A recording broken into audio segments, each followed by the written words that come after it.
Hi, everyone. Welcome back. This is episode 2 of our Wrestling Prep podcast. Where I'm here with Carolyn Wester and Drew Morgan, head coach of Wrestling Prep. Carolyn Wester. I guess I was going to say special guest. Maybe that could be our running joke that you're the special guest every week on your own podcast. So will be good. You never But never know what version of me you're gonna get. yeah. So tell us what I know you've been traveling a little bit, doing some clinics throughout the country actually over the last few weeks. So tell us what you've been up to and where you've been and some of the things you've been doing. Yeah, for sure. So started out in May. I've been doing a combination of events. I've been doing wrestling clinics. I've been doing private trainings. I've been doing some fight camps, and I've been doing jiu-jitsu clinics, body leveraging for jiu-jitsu clinics. So we started out in Tulare, California, where we've had so much success. I think the last 2 or 3 state champs came from there. We're actually at camp when you were, Bryce and Drew. David Campbell and Jane Enriquez, and then Sean Williams was there. So we did that in Tulare. And then I went straight, from Tulare to Las Vegas. And the ADCC World Championships come up in August. And some coaches contracted with me to work with their athletes individually, which was wildly successful, how incredibly more effective they became at shooting. And while I was there, Captain America had told me to come on over to the UFC PI and chipped in on Paula Costa's fight camp and worked with some other athletes who were there in the area. And then I came back, and then Drew and I went to New York and did a jiu-jitsu clinic for Bruno Tassis from Renzo Gracie. Am I saying his last name right? Drew Tassis. Yes, I believe so. Tassis. Yep. So Frank Popolizio was over from Journeyman, and we did that, and then came back and went to Pittsburgh and did wrestling camp there, and then coached for Mason Manville at his wrestling club at North Allegheny. And now I'm back, and we're leaving next week for Los Angeles to do private clinics in a bigger clinic. And then I'm back, and we're going to Montana to do our annual. This is our 4th time we've done a big clinic there. And then we're back together again. It's me and Drew and some of the others who've been around a long time, attacking the summer programs, the 3 camps in Virginia. And then Drew and I are going to Helsinki, Finland, to coach at the Finland's coaches clinic. We're going to be introducing body leveraging and helping them with their freestyle. And then again, after that, I'll be going to Mount Vernon, Illinois, with Michael Pixley. He's a jiu-jitsu black belt at Daisy Fresh and a ADCC world champ. And we're going to be there. And then we're going to go to Eugene, Oregon, and do a wrestling clinic there. And then to Kirkland, Washington, and do a wrestling clinic there. And Drew hopefully will be with me in Washington and Oregon. Yeah, no, that sounds like I saw you had posted your schedule so far, at least what you had booked so far a while back on Instagram. It looks like a busy schedule, and it sounds exciting to get to go all those places, and especially interesting that there's this combination of sort of wrestling, jiu-jitsu, the muscle sequencing and movement seems to it crosses over to you mentioned a diver that you had been talking with, that sort of thing crosses over all kinds of sports. Yeah. And so I know we had been talking before we started recording. I know you had used the word efficiency to sort of describe some of the muscle sequencing and technique as you coach it, and Drew had used the word effective as well. And so I wanted to ask both of you to talk a little more about that concept when you think about how you coach movement, as opposed to maybe how that happens typically in a wrestling setting, in a jiu-jitsu setting. So maybe Carolyn, why don't you start us off with what you had talked about efficiency and tell us what.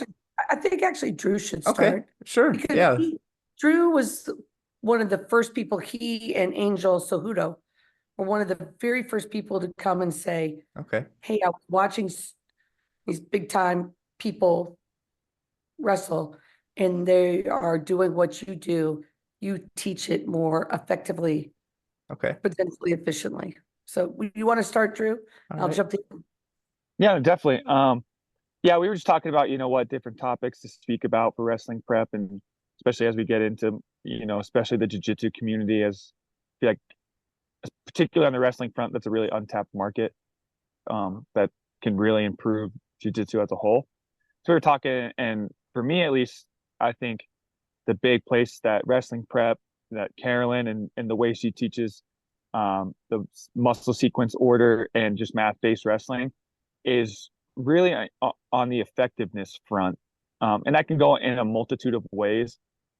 But I think especially when you look at high level wrestlers and jiu-jitsu practitioners, um, they learn a lot of things just because of their repetition, the way they were taught. They were taught kind of by move set, and they got really good at it by repeating those moves over time. Whether it was first in the slow stage of just the slow monotonous drilling of getting the muscle order, like the muscle memory, and then from there, they went into more of the sparring and kind of learn when someone's resisting a little, and then obviously into live where you can actually hit it on someone that's trying to stop it. And I think people get good at that because they just spend so much time working that particular move set or system, whatever they're doing. But um, it's all because they just spend so much time there. A lot of it, and they probably have natural ability, and there's a lot of X factors, but it's a lot of it's dictated by the time they spent. Whereas I think when you focus on the muscle order and adhering to math-based principles, you're able to catch a lot of things quicker and be more efficient in it. So the classic example I use that kind of clicked with me when I first started coming to Carolyn, when I was in high school, is just the whole concept of a straight line beating a circle. So at least in wrestling terms, it's the classic like snap their head down, and then spin behind. Um, Yeah. which obviously works when you put the time in there, and you're pulling someone down. It's kind of just the old wrestler adage of just going harder and doing it, which it is effective, obviously at the highest levels and stuff. But when you get someone that's in a very math-based position full of 90-degree angles and stuff, it's pretty difficult to just snap them, right? And then the moment you try to circle around, they're able to cut you off just by moving in a straight line. And I just think that concept for me really clicked right away of, oh, if I can just stay in these straight lines, I'm always going to at least be able to catch someone, as long as I adhere to these math-based principles. So for me, it just made me much more effective in those positions, whether I was just A, not getting scored on, or B, able to score on them. But it also made me much more efficient. I wasn't working as hard trying to be in those, typical grueling build-up positions. You got to fight all their weight and your head's down and you're just trying to power through. Like, oh no, I can actually just calf, hamstring, heel, toe, knee, focus on being in this straight line. I can cut them off as they try to circle. And particularly it's when they're usually out of a math-based position because they're just trying to move really fast. So I found a lot of success in that in my own career. And those are one of the, kind of the early tipping points for me with Carolyn of like, oh, this stuff is just effective and efficient. Like I found myself, once I obviously learned the muscle sequence and focusing calf hamstring, once I learned the sequence and did the body leveraging, the more it just became effective and efficient. Yeah, that makes sense. I was thinking as you were talking about the old adage about working harder and working smarter, and there's certainly nothing wrong with doing both, right? You want to find the smartest way to work and then work really hard at that smart way to work. But we do have kind of a culture, I think, in wrestling often where it's just you need to try harder or work harder, and the way that people get good is they basically take whatever movement they're doing as a given. And the reason it's not working for them is they're not trying hard enough, or they're not in good enough shape, or they just need to keep working harder at doing the same thing. And whereas if you find a smarter way to do something and using some of these principles, like you said, the straight line beats a circle is true, No, universally. definitely. And how I look at it too is that's why I think so many high level athletes, whether it's fighters, jiu-jitsu practitioners, or wrestlers, really gravitate toward Carolyn and the way she teaches, is because they're at such a high level already that, you know, they are very good at those ways that they've been taught, and they've drilled it and worked it, and they can hit it on very good people and have won a lot of matches. But we've all run into it, you know, when you try that on really other very high level people and it doesn't work, right? And like you just said, it's, oh, try harder, but that's not going to get it done against the best guys in the world, right? In your respective practice. And that's where I think they gravitate toward Carolyn, because they see this new way. And yeah, it's unique, it's different, it's out of their comfort zone, but they see how effective it is right away, and they go, that's what I'm missing. As long as they have that open mind, which we kind of talked about on last week's episode. Right. And I think that's why so many people gravitate toward her and those math-based principles, is because they just go, oh, that makes more sense. And even if they don't necessarily comprehend it, they go, that's more effective, that's easier. Right. And that's why they gravitate toward her. Seems like those high level guys care much more about whether something works and whether something works better. There's a lot less ego, I think, the higher you go, because the performance is the most important thing, right? And I know, Carolyn, sorry to cut you off. I would just say, go ahead. For most people, I would say that is the case. Okay. When you're trying to be the best in the world, you obviously get some people that are hard-headed and say my way, but I think they usually don't rise to the right. You know, that's top what 3 in the world. You know, too. they're not getting world medals, they're not getting that kind of stuff. So I think the people that have that open mind, they're just looking for any of those edges that maybe was a blind spot for them, and that's where Carolyn and wrestling prep math-based body position, they go boom, that's it, and they're able to disregard the old stuff like we talked about last week. Right. And I wonder, Carolyn, that you have some exposure now, probably a lot of exposure in the wrestling community, and then some. It seems like jiu-jitsu has been taking off recently, but I wonder, as I was mentioning before, I'm much more familiar with the wrestling community, and some of us can be pretty hard-headed about just saying that one needs to just try harder in order to make something successful. But from the outside, at least, it seems like those in jiu-jitsu are a little more, at least some. There are definitely some very technical wrestlers, but it seems like jiu-jitsu seems to be a little more focused on sort of sitting down and talking about very minute details of technique. Is that lead that community to be more receptive to any of the? Well, there's a lot been thrown out here, so let me try to address some of them if I can. Yeah. I think that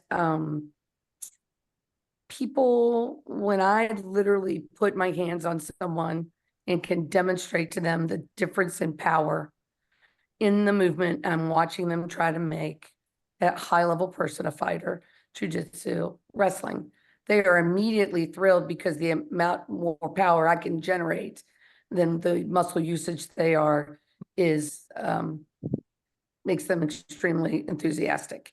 And what they tend to do is to listen to me explain the muscle order, as opposed to trying to mimic what I am doing, because they don't watch me and go, here is this person who's this great athlete in this sport, and they don't even try. They just listen to the muscle order. So once you've just listened to the muscle order, you're going to be more effective and more efficient. You're going to be more effective than what you've already done, and you're going to be more efficient, and you don't have to try to mimic everything that's going on. Oops, my light just went out. Everything that's going on. I don't know if I can fix it.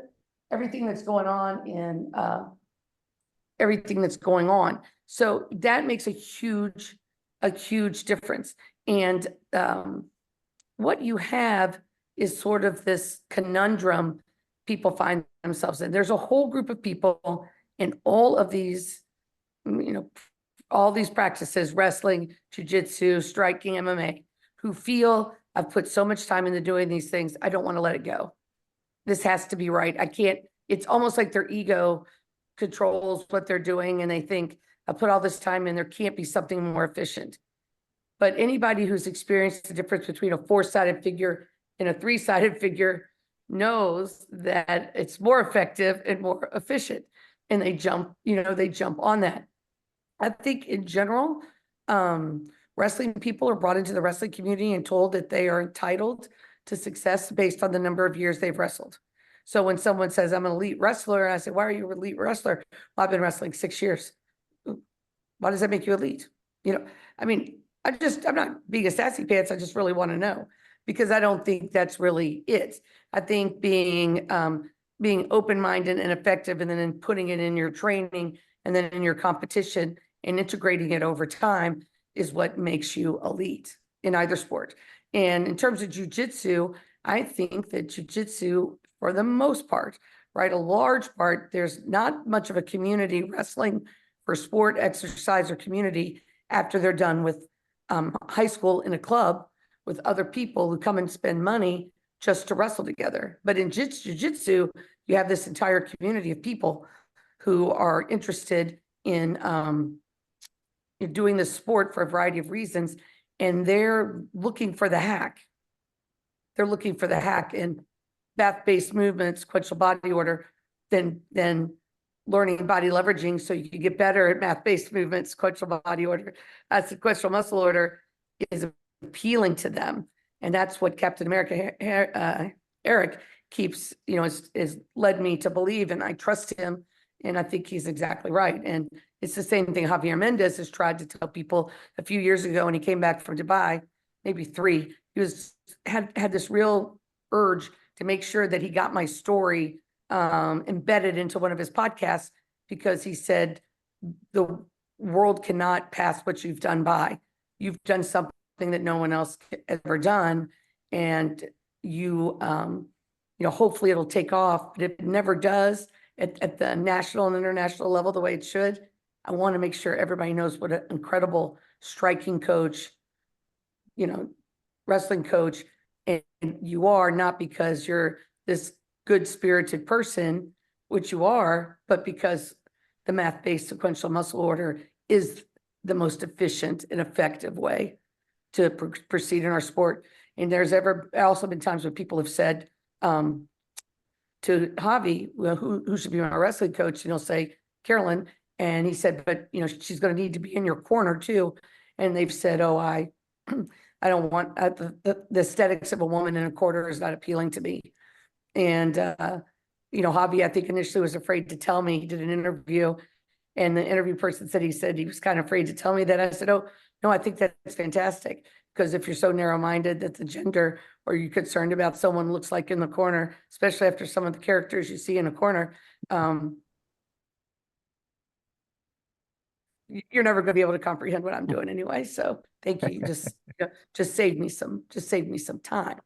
But what I want to say is that I feel right now there's more people at a higher level, at the highest levels, getting what we're doing. I think I referenced before that I had a dad whose kid is on Penn State come up to me at the Big Ten and share how he watched me come into the sport, how he saw, now he sees athletes on the Penn State team and other places mimicking what they've learned from me, or either by diffusion or from actual coaching. Mm-hmm. And, now this will be Amity Lore enters the Olympic. She's entered the international scene with unprecedented success, whether she's a male or female.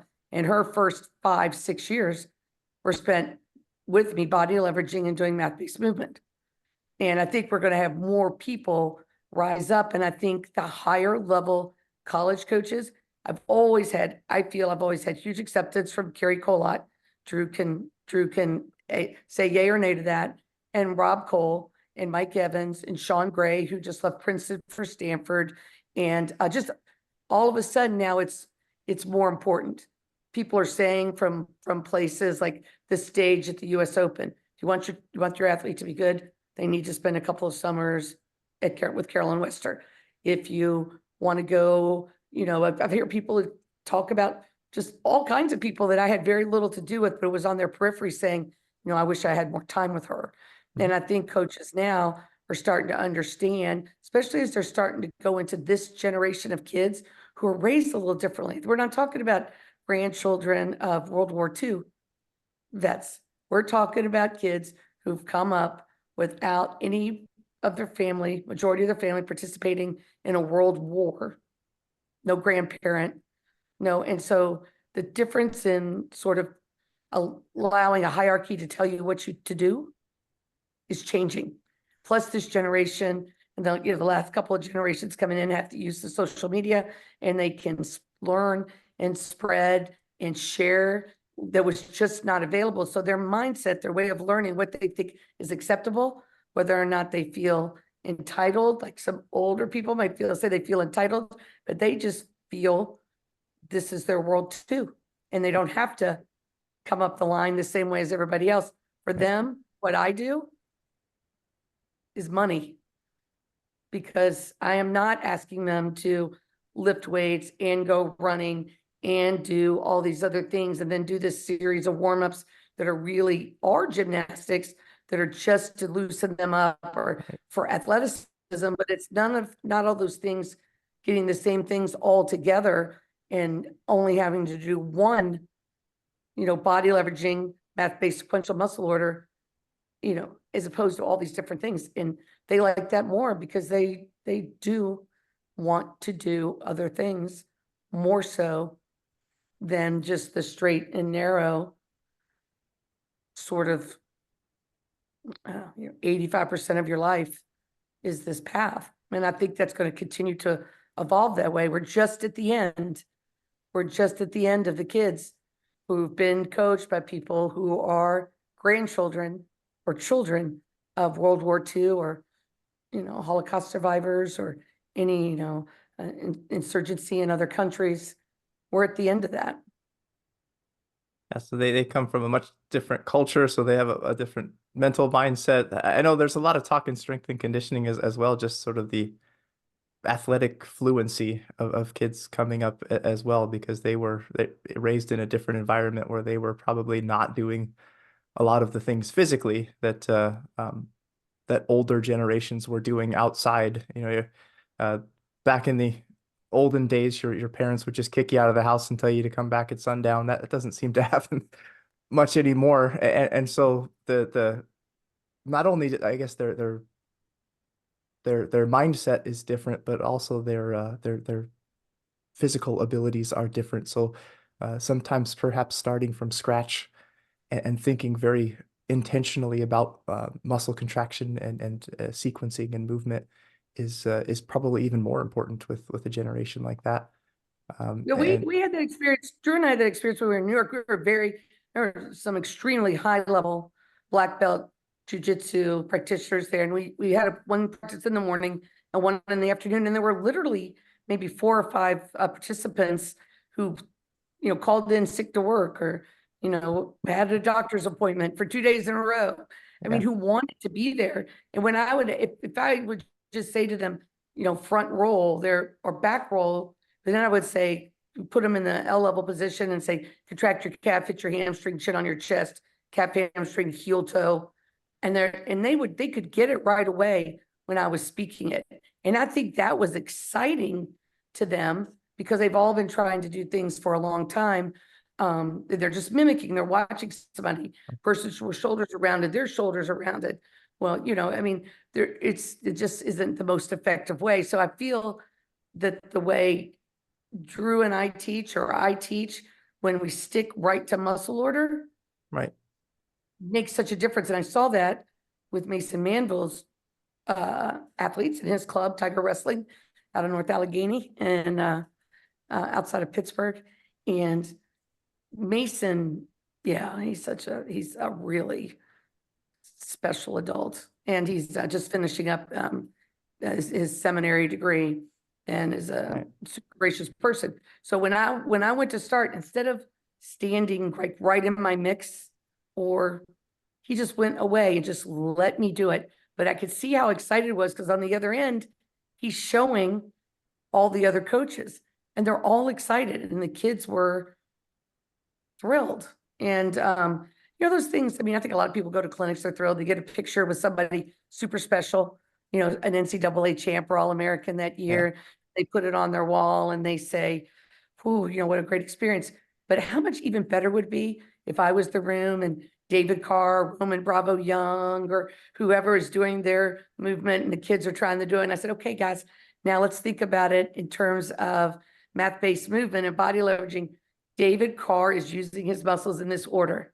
That is the same as what you practiced the last 3 days in this particular body leveraging sequence. Let's put it together and we're going to physically measure how much farther your shot is, how much farther your pass by is. That is efficiency and effectiveness. And it just gives more opportunity for people to be in this great sport, I think.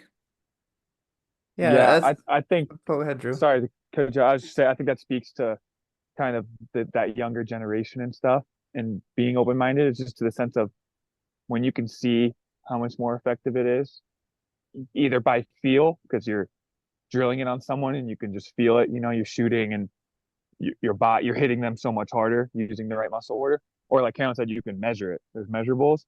I think for them, that's just a big click of, oh, this is better. I want to do it this way. Right. And I think too, just because kids are so good now at a younger age, and you know, everyone, obviously you wrestle because you want to win, right? So all these kids are like, oh, everyone else is really good. I need to be good, beat them.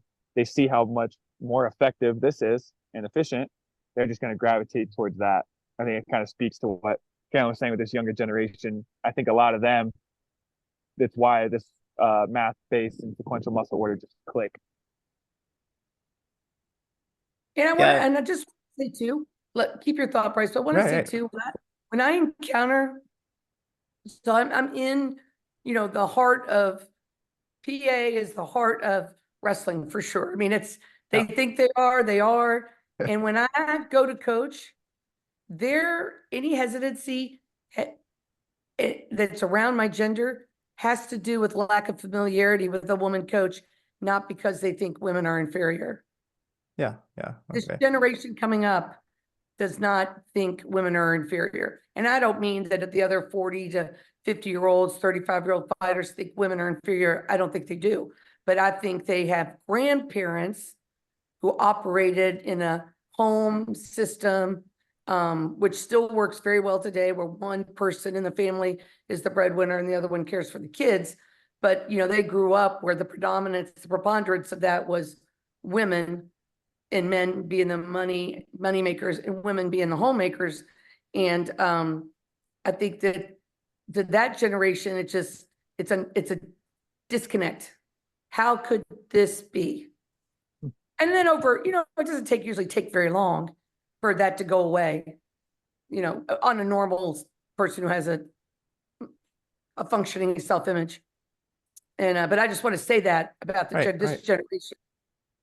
Go ahead, say what you were going to say, Bryce. No, and then this goes all, and Drew was thinking about these things as well. It goes back to that thing in economics, right? The sunk cost fallacy, that the more time and effort you put into doing something one way, the less likely you are to want to change that way. And there's, as you were mentioning, the difference between sort of past generations and upcoming generations, that there's always the debate too as to those that are looking for the easiest way to do something, and that some would call that lazy and others would call that efficient, as far as and that goes back to the sort of working harder and working smarter idea too. I don't think anyone will take hard work out of wrestling. You just can't be successful in a sport like this without being willing to work really hard. But working hard at the right things is important, and when you can set someone in. I think Drew would say this was Drew's first, you know, predominantly 98% jiu-jitsu based event we did in New York. And I think Drew would say that I spent a lot of time explaining from the beginning over and over not to be frustrated. This is something that's going to take time. Drilling is a long time frame activity to become good at something, and it's just not going to be immediate. Yeah, so I guess there's a difference between learning and working, and you want to be doing both. at the same time, rather than oftentimes in wrestling in particular, we sort of learn very little and then work a lot on the backside of that to try to make up for the fact that we haven't learned enough at the beginning to be the best we can be at or to do something more efficiently, I guess is a way you might describe it. All right. Yeah, so thanks for the conversation. That was a lot of interesting ideas related to the way you think about doing things as contrasted with traditions, and it's especially interesting to hear from a coach that thinks about who they're coaching rather than just what they're coaching. You seem to have put a lot of thought into the athletes that you're coaching and their mindset and their history and their mentality, as opposed to just dumping information on people, which we often see. I think when you take the responsibility of wanting to be a coach, so you're trying to meet the emotional and physical needs of another person, understanding the economic history and the factors that go into the behavior in that community is very important. And I'm sure, you know, the years of being someone who ran, I don't know, maybe 20 US Senate races, child and Yeah. national politician, and responsibility for getting people elected and knowing how to look into a community and understand what drives is something that has to be done. Thinking that someone's going to come to you who's going to understand what you is easiest for you to coach and teach is not going to necessarily be a very successful combination. And a lot of coaches, you know, they don't have the academic background or even really that they don't have an interest because they don't not have an interest because they're shallow people. They've just never been told that they should have an interest. Mhm. Rob Cole said to me, I don't know if Drew was with me on this trip or not. I think maybe I was having breakfast with him and Drew was doing something else the first time we went up when you were going to Spartan.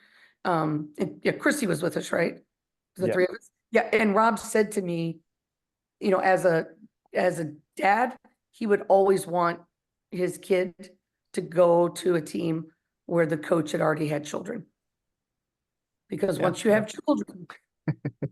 children, you know, your mindset in terms of what comes in factors changes. And his two boys, that would be, you know, best for them.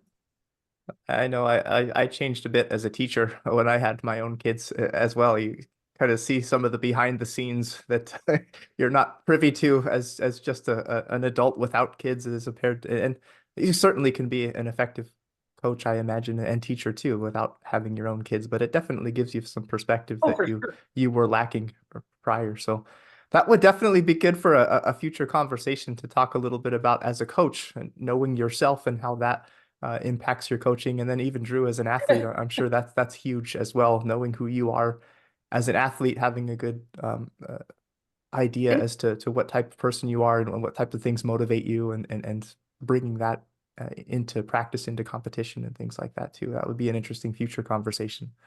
For sure, because Drew's he's always taken a teaching role from early on, probably his second summer on. He just stepped right in as, you know, Eric Yang and Right. those group of athletes, Aaron Gandara, they just stepped right in. And I think they do, I think when they teach that they're able to even take on a better understanding of the mindset of the athlete than I'm capable of without having learned it from them. Right. All right. Well, we'll stop there, continue the conversation next week, but definitely check out wrestlingprep.com. Check out Carolyn on Instagram for updates as to where she's off to and what she's up to. There's links to future clinics. All the info you might need would be can be found there. So we'll talk to both of you in about a week or so. Sounds good. Bye. Awesome. Looking forward to it.